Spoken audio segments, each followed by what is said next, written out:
जैसा कि आज हमने अपनी आदतों के बारे में सीखा और आपको ये बताया गया कि हम जो भी हैं वो सब अपनी आदतों की वजह से हैं, क्योंकि अगर कोई व्यक्ति अच्छा कार्य करता है तो अपनी आदतों की वजह से करता है, कोई बुरा कार्य करता है तो आदतों की वजह से करता है। और स्टूडेंट लाइफ में यानी विद्यार्थियों के जीवन में आदतों का बड़ा महत्व है। हम देखते हैं कि कई सारे छात्र क्लास में फालतू बातचीत करते रहते हैं, कई सारे छात्र की राइटिंग अच्छी नहीं है, कई सारे बोलने में अच्छे नहीं है, या कोई ठीक से नहा धोकर के फ्रेश कंप्लीट होकर के स्कूल नहीं आता है, होमवर्क करके नहीं लाता है। ये सब किसकी वजह से नहीं लाता? आदतों की वजह से। तो आज हमने प्रयास किया और सीखने की कोशिश की कि कैसे हम अपनी आदतों को सुधार करके अपने जीवन को बदल सकते हैं। तो सबसे पहले हमने अपनी आदतों के बारे में अगर सुधार करना है तो 5 बिंदु यहाँ आपको बोर्ड पे हमने लिख करके बताए, जिन बिंदुओं को आप सबने अपनी कॉपी में नोट किया है।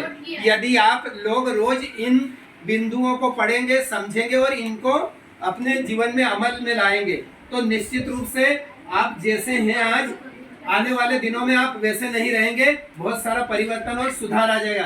कौन कौन से बिंदु है देखिए आदतों को सुधारने के लिए। सुबह रोज सूर्योदय से पूर्व उठना आप लोगों को, यानी ऐसा नहीं कि सूर्य आपको जगाए, ऐसा नहीं करना है। आपको सूर्य के उदय होने के पहले उठना है। और अगला बिंदु है रोज नियमित रूप से ध्यान, योगा और प्राणायाम करें। इससे कि क्या होगा कि मन शांत होगा और हमारा जो शरीर है वो मजबूत बनेगा, बलशाली बनेगा और जो याद करेंगे वो हमें अच्छे से याद रहेगा। ठीक है। उसके बाद में तीसरा बिंदु हमने लिखा है रोज सभी विषयों को 30 मिनट पढ़े एवं लिखे, क्योंकि हम हिंदी में कमजोर रहते हैं, इंग्लिश में कमजोर रहते हैं, गणित में कमजोर रहते हैं। इसके पीछे कारण यह है कि हम सभी विषयों को बराबर नहीं पढ़ते हैं। इसलिए किसी भी विषय के साथ भेदभाव नहीं करना है और सभी विषयों को निर्धारित समय में रोज पढ़ना है। पढ़ना भी है और जो पढ़ा गया है उसको लिखना भी है। इससे क्या होगा? 2 काम होंगे, पढ़ने की आदत बनेगी और आपकी राइटिंग भी सुधरेगी। ठीक है। एंड चौथा बिंदु है रोज नियमित रूप से स्नान भी करना है, क्योंकि बहुत सारे छात्र आलस कर जाते हैं और स्नान नहीं करते हैं तो उनका बॉडी क्या है, धीरे धीरे कैसे हो जाता है, मलिन रहता है और अच्छा माइंड नहीं चलता है।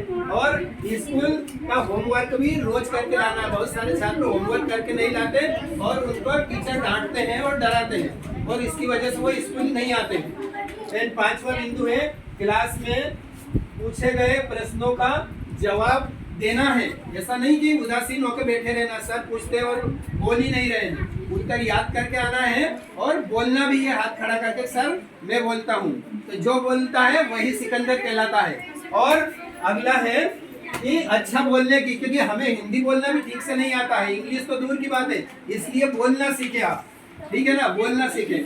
इसको बोलते हैं गुड कम्युनिकेशन, अच्छा बोलना सीखना है।